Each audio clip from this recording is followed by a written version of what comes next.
Look, if they don't buy out Javi, I'm out. I'm dead serious because That'll change his mind. Mister, I've been accused of working for the Tigers here on Ticket Text and other things, and I'm just giving patience to Scott Harris because he hasn't even been here 2 years. If Chris Ilitch doesn't buy out Javi Baez after this season, I'm done as a Tigers fan. I'm out because every single thing that's been said about him's true. You can't put this guy on the field again next season. No, you can't. There's no fixing him. He never should have been signed. Ilitch already deflected it when it was questioned early on, remember? And he said, yeah, well, that was a GM. Yeah. That should be asked to the GM or whatever. The GM that he had let go that day? Yeah. You have to buy this guy out. To me, it's indefensible to keep him on the team going forward. I know we were talking before the show and just arguing the semantics of it happening now versus the end of the year.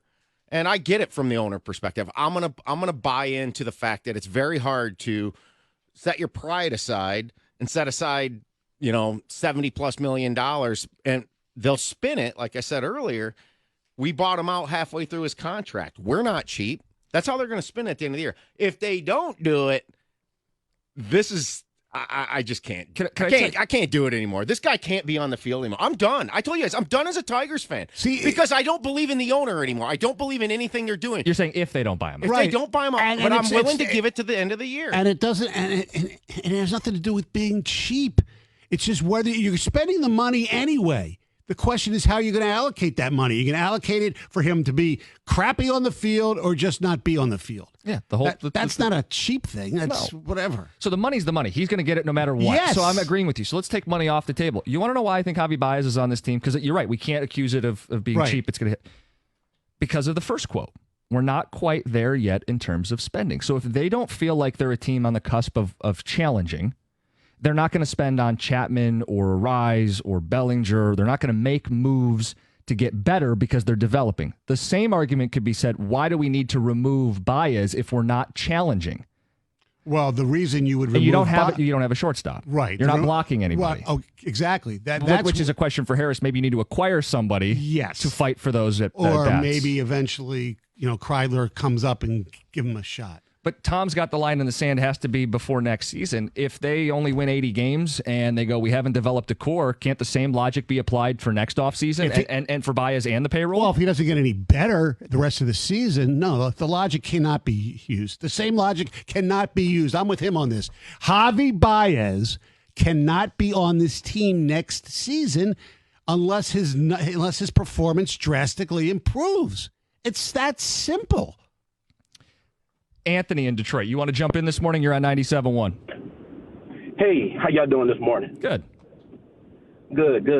So I think that this talk about the core is just a built-in excuse.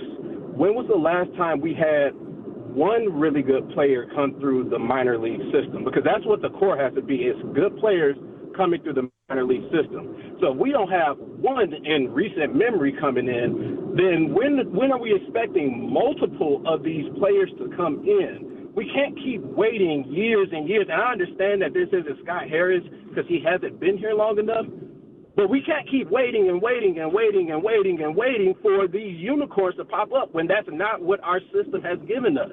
We can't we can't keep using that as an excuse. You have to spend some money at some point. I think we agree. The question is, when do you spend the money? And I think they need to spend some money starting next year. So he says they haven't had a lot of guys. Riley Green, I think, came up through the system with promise. Torque's numbers weren't that great. I think we all talked about it, rushed him up. Colt Keith hit very well in AAA last year. So they've had a couple guys hitting the minors. It doesn't always translate. Right. Chase Young's looking pretty damn good. You hope it translates in the next year or so, maybe a September call-up. We'll see. But his point was, what if these guys, how many? What if Harris says, well, I've only had my one draft or two drafts, and I got to wait till Max Clark is here for the core to be here? Because the quote was, we're not there yet. We got to let these guys develop. Well, what if the developmental track is not the next couple years?